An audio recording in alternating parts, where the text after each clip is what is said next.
Hindu Times Channel dibuat dengan rasa tulus ikhlas untuk mengumpulkan, mengkaji, dan mendokumentasikan sejarah Hindu, pengetahuan suci, dan filsafat rohani Weda. Apabila Anda ingin mendukung channel ini, kami mengundang Anda untuk mengklik tombol like dan subscribe, serta membagikan konten-konten kami.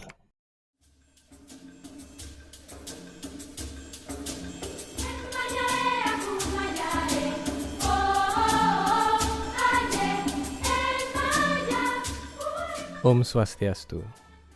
Berdasarkan survei Balai Pusat Statistik Provinsi Bali tahun 2019, jumlah generasi muda Bali yang menjadi petani tidak terlalu banyak. Jumlah ini mungkin akan berubah tatkala pandemi menyerang dan banyak anak muda kehilangan pekerjaan di bidang pariwisata. Di desa-desa agraris di Bali, orang tua pergi ke sawah dan menjual komoditas pertanian demi menyekolahkan anak-anak mereka dan berharap mereka bekerja di bidang pariwisata yang menggiurkan.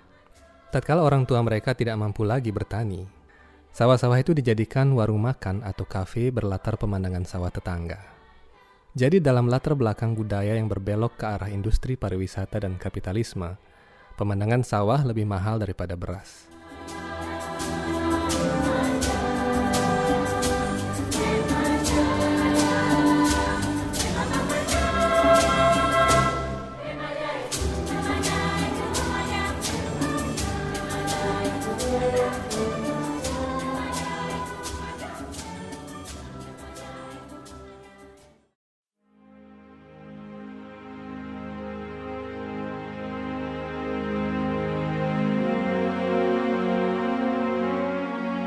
Di balik banyaknya uang yang mengalir, mimpi buruk menanti. Hari itu kami berangkat ke daerah Tabanan. Kami menuju Jatiluwih, ikon peradaban agraris Bali di era modern yang baru 9 tahun lalu dikukuhkan UNESCO sebagai warisan dunia. Dalam kenyataannya, sistem pertanian subak yang diterapkan di Jatiluwih sudah ada di Bali sejak abad ke-9. Setidaknya ada 4 tahapan perkembangan subak di Bali yang melampaui 4 zaman.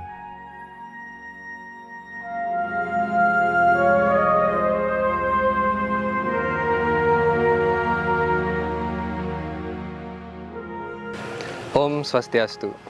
Dalam live report kita kali ini, Sobat Hindu Times, kita akan bertualang untuk melihat sejarah perkembangan subak di Bali. Nah, untuk itu, saya sedang berada di Museum Subak sekarang di Tabanan, dan sebentar lagi kita akan bertualang ke beberapa tempat, dan di sana kita akan melihat jenis-jenis subak, kemudian bagaimana sistem irigasi tradisional Bali pada umumnya yang berlaku pada saat zaman dulu sampai dengan sekarang. Kemudian kita juga akan melihat bagaimana perkembangan subak di masa depan. Ikuti terus live report ini. Pada dasarnya, subak adalah sistem irigasi yang bertujuan agar semua petani mendapatkan jatah air yang sama rata. Pada masa Markandeya, subak pertama-tama diperkenalkan di daerah Bali bagian tengah, di wilayah subur yang dikenal sebagai daerah sebaran aluvial Batur. Kini kita mengenal daerah ini sebagai daerah aliran sungai Pakrisan dan sekitarnya. Di masa setelahnya, tampaknya sistem subak mulai menyebar ke daerah yang lebih luas, terutama tatkala kerajaan Bali berekspansi ke barat hingga Tabanan. Ini terjadi pada masa Warmadewa. Pada saat itu, varietas padi dari Jawa mulai masuk karena adanya hubungan erat antara kerajaan Singamandawa dan Medang Kemulan di Jawa Timur pada masa Udayana. Datangnya jenis padi dari Jawa pada masa Singamandawa diungkapkan secara implisit dalam lontar Ajipari. Salah satu baris dalam manuskrip Ajipari berbunyi sebagai berikut. Nihan kawruhakna Ajipari Mangaran Pangekan Batarisri. Madesa di Jempakling, di Melayu, di Kamulan, di Kampuga, di Kawijilan, Kagawo Ida Kabali, Manunggang Jong. Ketahuilah ilmu padi ini, yang adalah badan Batarisri, berasal dari Jempakling atau Keling, di Melayu, di Kamulan atau Medang Kamulan di Kediri, di Kampuga, di Kawijilan atau Kahuripan, kemudian beliau dibawa ke Bali menggunakan perahu. Barangkali apa yang tersirat dalam Ajipari perlu diteliti lagi lebih lanjut, sebab hal ini dapat mengungkap lebih jauh sistem pertukaran komoditas pada masa Singamandawa dan setelahnya. Pada masa kerajaan Bali, subak berkembang sangat pesat, dengan sistem subak yang dikembangkan di wilayah kaki Gunung Batu Karu, Bali menjadi salah satu wilayah subur dan mampu memenuhi kebutuhan pangannya sendiri. Masa keemasan Subak di Bali kemungkinan berlangsung dari zaman Udayana hingga Gelgel, sebab kala itu perluasan wilayah ke arah barat menjadi amat pesat, terutama karena eksodus besar dari Jawa pasca keruntuhan Majapahit. Pura Luhur Aseman adalah sebuah pura kayangan jagat yang berada di Desa Maniiyang di Kecamatan Selembadak, Tabanan. Dan perlu Sobat Hindu Times ketahui bahwa pura ini termasuk dalam zona C atau kawasan C dari Lanskap Budaya Provinsi Bali yang telah dikukuhkan oleh UNESCO sebagai situs warisan dunia. Ada 4 zona sebenarnya atau 4 kawasan, dan di daerah ini termasuk dalam kawasan Lanskap Catur Angga Batu Karu. Kawasan yang B adalah terletak di Gianyar, di daerah aliran Sungai Pakerisan. Kawasan A terletak di Danau Batur, dan kawasan D terletak di Pura Taman Ayun. Hingga kini masyarakat percaya bahwa kaki Gunung Batu Karu, yang lebih dikenal sebagai wilayah Catur Angga Batu Karu, adalah tempat di mana Subak berkembang kali pertama di Bali. Kemungkinan awal perkembangan ini terjadi pada masa setelah Udayana atau Jayapangus. Untuk memastikannya, bukti-bukti berupa prasasti diperlukan. Selama ini masih sedikit prasasti yang mengungkap mengenai di mana Subak kali pertama ada di Bali. Kebanyakan prasasti Bali kuno ditemukan di wilayah Kintamani, Pakerisan, dan Bali Utara, dan tidak banyak yang mengungkap mengenai sistem pertanian Subak. Ini bisa menjadi pertanda bahwa prasasti cenderung dibuat di daerah rawan konflik, terutama di daerah-daerah pusat peradaban dan pusat jual beli. Sementara itu, wilayah persawahan bukanlah pusat jual beli, melainkan pusat produksi pangan. Namun demikian, kita dapat melihat bukti-bukti prasasti di sepanjang pantai Bali Utara. Prasasti-prasasti itu kebanyakan mengindikasikan sistem perdagangan yang ramai, termasuk sebuah jalur perdagangan kuno di Bukit-Bukit Utara. Ini bisa menjadi pertanda bahwa pusat produksi pangan pada waktu itu memang ada di sekitar pegunungan Bali Barat, terutama di kaki Batu Karu dan danau-danau di sekitarnya.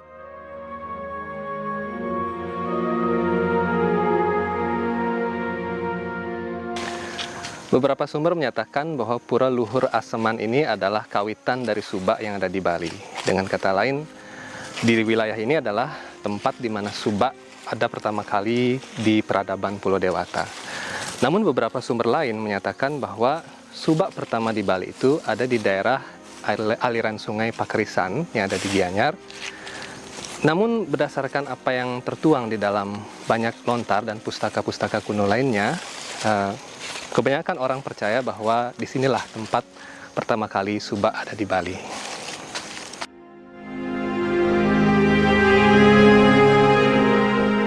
Di masa selanjutnya, Subak mengalami evolusi pada masa kolonial Belanda.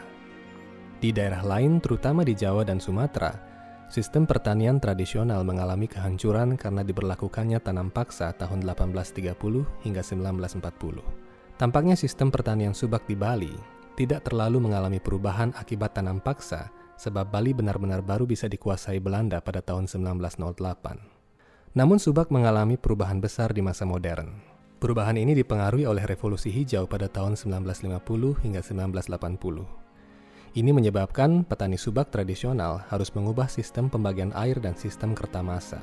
Revolusi Hijau telah melahirkan banyak varietas padi unggul yang bisa dipanen 3 hingga 4 bulan sekali.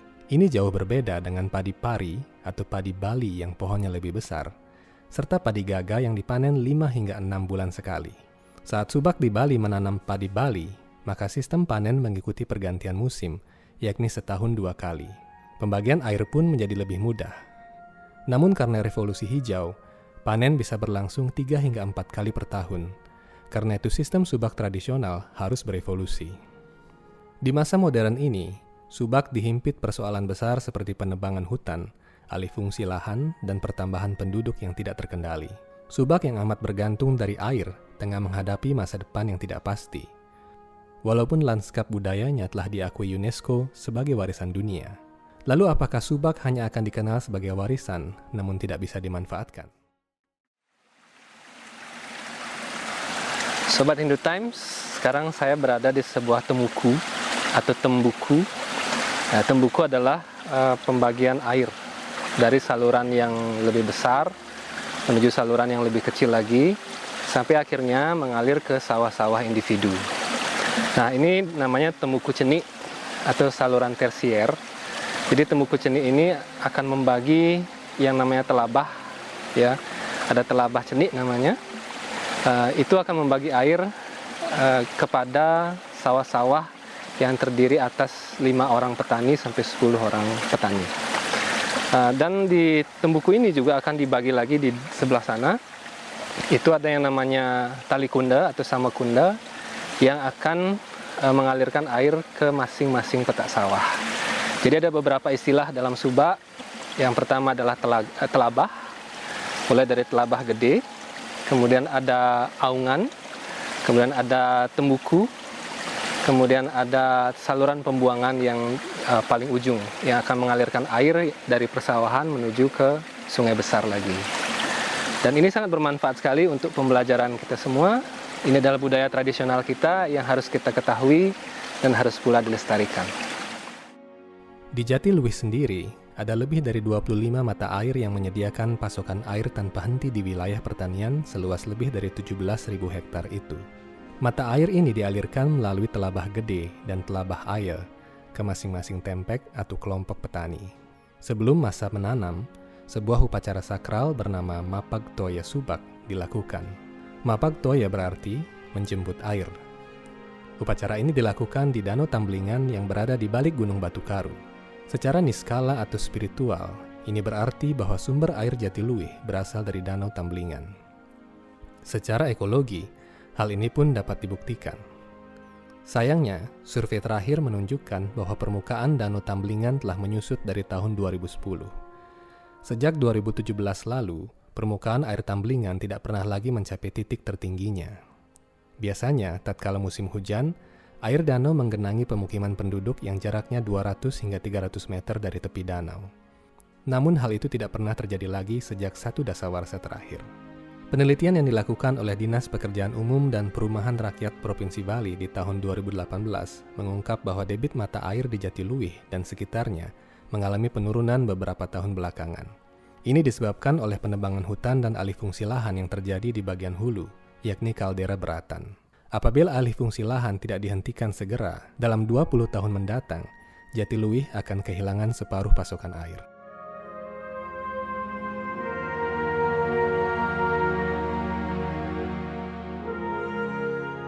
Ya, Sobat Hindu Times, menurut sistem pertanian Subak atau sistem irigasi Subak, padi itu diibaratkan seperti manusia.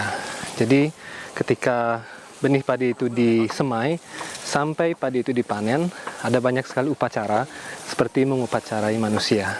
Bahkan dalam lontar Aji Pari sendiri, padi itu memiliki nama dalam umur-umur yang berbeda.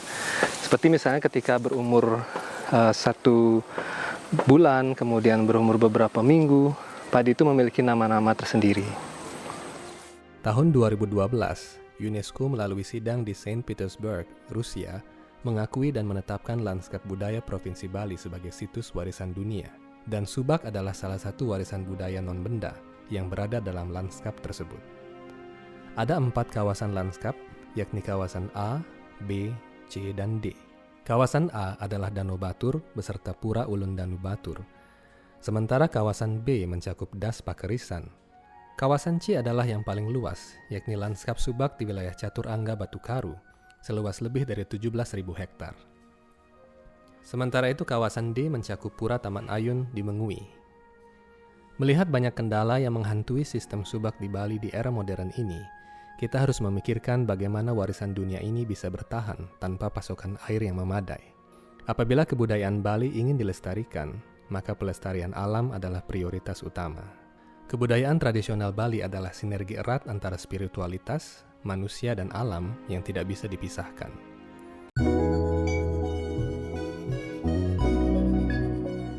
Hindu Times Channel kini memiliki fitur Join Member. Dengan mengklik Join Member di bawah video ini, Anda mendapatkan fitur-fitur konten yang lebih eksklusif. Anda dapat memilih salah satu di antara 3 fitur member kami, yakni Kanista, Madhyama, dan Utama, sesuai kebutuhan Anda.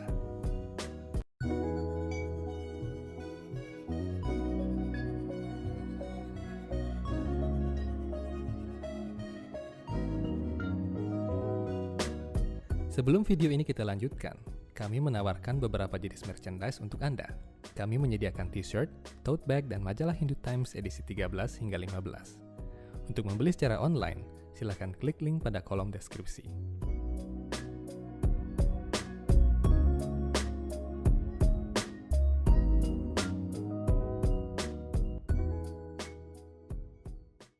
Apabila alam berubah, maka kebudayaan manusia pasti ikut berubah. Apabila hutan berganti menjadi perumahan atau wilayah industri, maka tidak akan ada cukup air. Jika tidak ada cukup air, maka sistem pertanian akan terganggu. Semua ritual yang terkait dengan sistem agraris tidak akan relevan lagi. Manakala Anda datang ke Jatiluwih atau desa-desa dengan sawah indah di wilayah lain di Bali, maka Anda wajib tahu tentang bom waktu ini. Masalah sesungguhnya adalah bagaimana Bali bisa mempertahankan ekosistemnya, terutama ekosistem yang terkait dengan air. Apabila kita berbicara mengenai kebudayaan Bali, maka kita pertama-tama harus berbicara mengenai air. Bali memiliki kebanggaan dan warisan agama Tirta, agama air yang setiap ritualnya menggunakan air suci dari berbagai mata air di sekujur pulau. Namun, kita sedang mengalami krisis air. Ini adalah fakta. Dan jika kita tidak menghentikan alih fungsi lahan, maka kita tidak bisa menjaga warisan budaya ini. Para leluhur telah membuat sistem subak yang adalah sinergi apik antara spiritualitas, manusia, dan alam. Apabila kita memang benar-benar bermaksud melestarikan warisan leluhur, maka hal pertama yang harus kita lakukan adalah melestarikan alam dan sumber-sumber air. Prioritas utama pelestarian kebudayaan Bali seharusnya adalah pelestarian alam dan sumber-sumber air. Dengan alam dan air yang terpelihara, maka manusia yang hidup di dalamnya akan mendapatkan pasokan pangan yang cukup. Di samping itu, ritual-ritual sistem pengetahuan tradisional dan ajaran-ajaran tradisi yang erat kaitannya dengan alam akan terpelihara dengan sendirinya.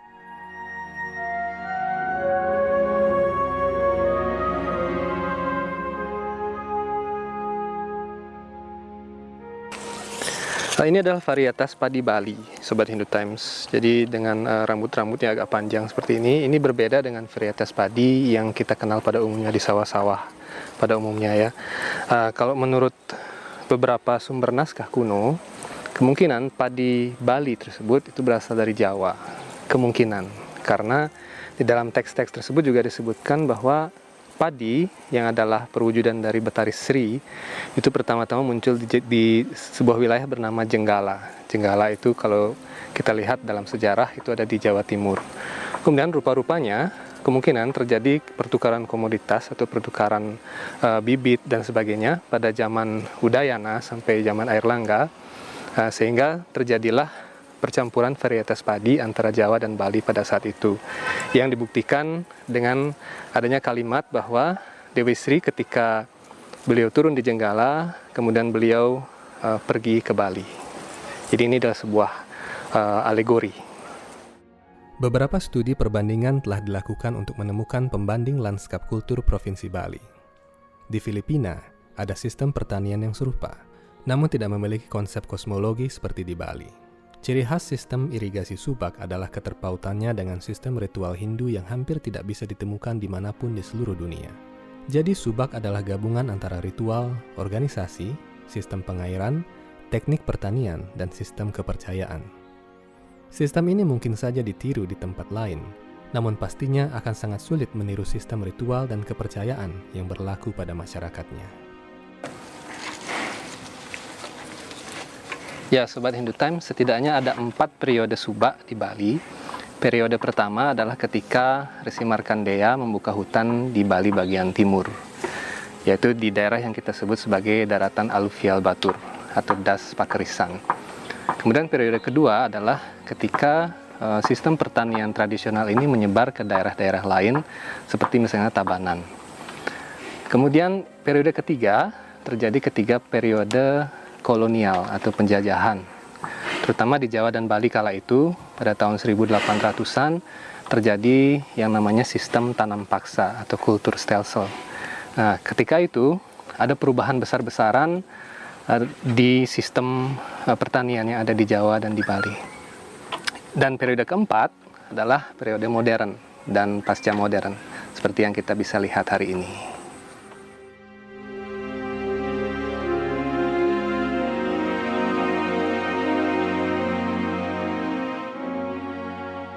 Jadi apakah Subak akan bertahan di masa depan? Subak di masa depan yang terkait dengan ekologi dan perubahan iklim akan tetap bertahan apabila kita memperhatikan beberapa faktor. Pertama, adanya varietas padi baru dan tanaman pangan alternatif. Saat ini, Bali tengah mengembangkan jenis makanan pokok selain beras.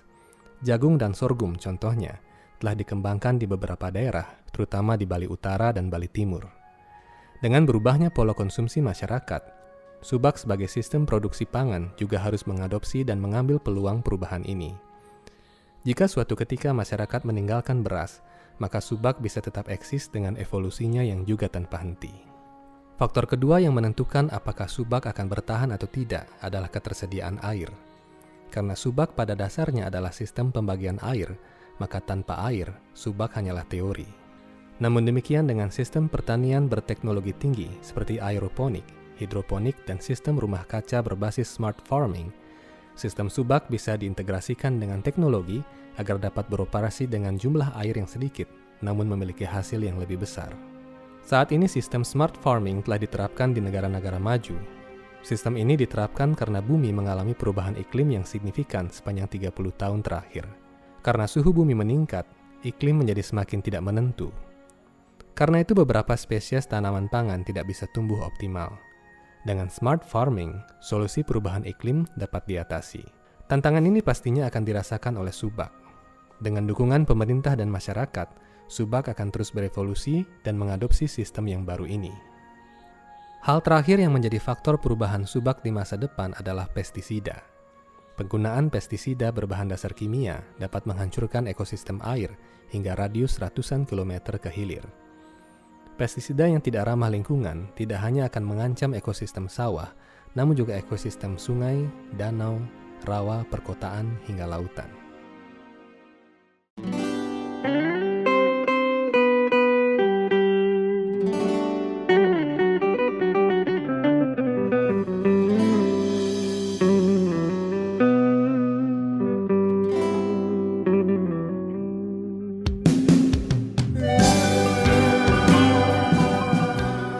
Times, ternyata Subak sedang dihimpit berbagai persoalan besar. Idealisme kita sesungguhnya sangat sederhana. Kita ingin hidup dari tanah dan air kita sendiri, sehingga tidak terlalu bergantung dari pihak lain. Apabila kita memiliki ketahanan pangan dari tanah kita sendiri, maka kita bisa fokus berkarya untuk kemajuan kita bersama. Semoga live report Hindu Times kali ini bisa memberi wawasan untuk kita semua, bahwa di balik keindahan sawah yang Anda abadikan setiap hari lewat Instagram Anda, terselip bom waktu yang harus dipadamkan sebelum terlambat. Sampai jumpa dalam live report selanjutnya. Om Santi Santi Santi Om.